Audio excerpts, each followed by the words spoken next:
तर आजच यूट्यूबवर हिंदुस्तान 24 तास न्यूज चॅनलला सबस्क्राईब करा आणि बेल आयकॉन दाबायला विसरू नका। वंचित बहुजन आघाडी सिडकोला कायदेशीर दणका देणार, बेघर कुटुंबांना न्याय मिळवून देण्याचा निर्धार। नवी मुंबई, सिडको प्रशासनाने केलेल्या निष्कासन कारवाईमुळे बेघर झालेल्या कुटुंबांना न्याय मिळवून देण्यासाठी वंचित बहुजन आघाडी वंबा आता कायदेशीर लढा देणार आहे। पक्षाचे महाराष्ट्र उपाध्यक्ष ॲड. सर्वजित बनसोडे यांनी काल सोमवार पत्रकार परिषदेत सिडकोला या संदर्भात थेट इशारा दिला। ही कारवाई एका विशिष्ट समाजावर झालेला अन्याय असल्याची भूमिका त्यांनी मांडली।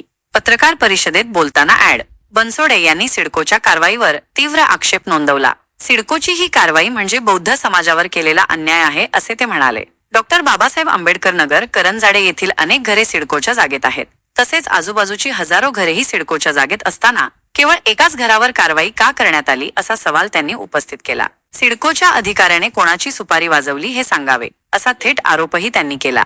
यावेळी ॲड. बनसोडे यांनी संपूर्ण अनधिकृत घरांची यादी प्रसारमाध्यमांसमोर सादर करत सिडकोच्या दुहेरी धोरणावर प्रकाश टाकला। बेघर झालेले कुटुंब आणि वंचित बहुजन आघाडीचे पदाधिकारी यावेळी उपस्थित होते, त्यांनीही सिडकोच्या कृतीचा निषेध केला। वंचित बहुजन आघाडी आता या निष्कासित कुटुंबांना न्याय मिळवून देण्यासाठी कायदेशीर पातळीवर लढा देण्यास सज्ज झाली आहे। बघा, याच्यामध्ये सरळ सरळ आपल्याला जो दिसतो आहे एक तो कास्ट डिस्क्रिमिनेशनचा सिद्धांत असतो, व्हायलेशन ऑफ अट्रॉसिटी असतो। हे कुटुंब बौद्ध समाजातलं आहे, मागासवर्गीय समाजातलं आहे, ठीक आहे, त्यांच्या अंतर्गत वाद असतील, पण सिडकोनं या वादामध्ये पडत असताना जबाबदारीनं कारवाई करणं आवश्यक होतं।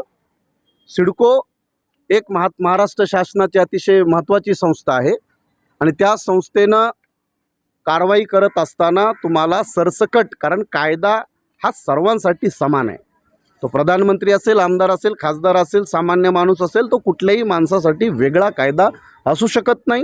त्यामुळे सिडकोनं ही फक्त एकच घर पाडण्याचा जो काही अतिशय काळा धंदा केलेला आहे तो कोणाच्या सांगण्याहून केला आहे की त्यांना सुमोटो पद्धतीनं त्यांना त्यांची काय म्हणता येईल ते त्यांची अधिकार जबाबदाऱ्या पार पाडायच्या होत्या। फार कर्तव्यदक्ष ते अधिकारी असतील, त्या सगळ्या कर्तव्यदक्ष अधिकाऱ्यांचा आम्ही योग्य वेळी सत्कार करू त्यांचा।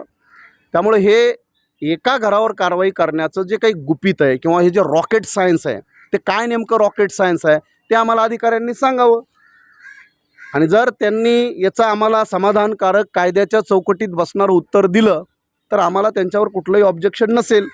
पुढची वाटचाल काय?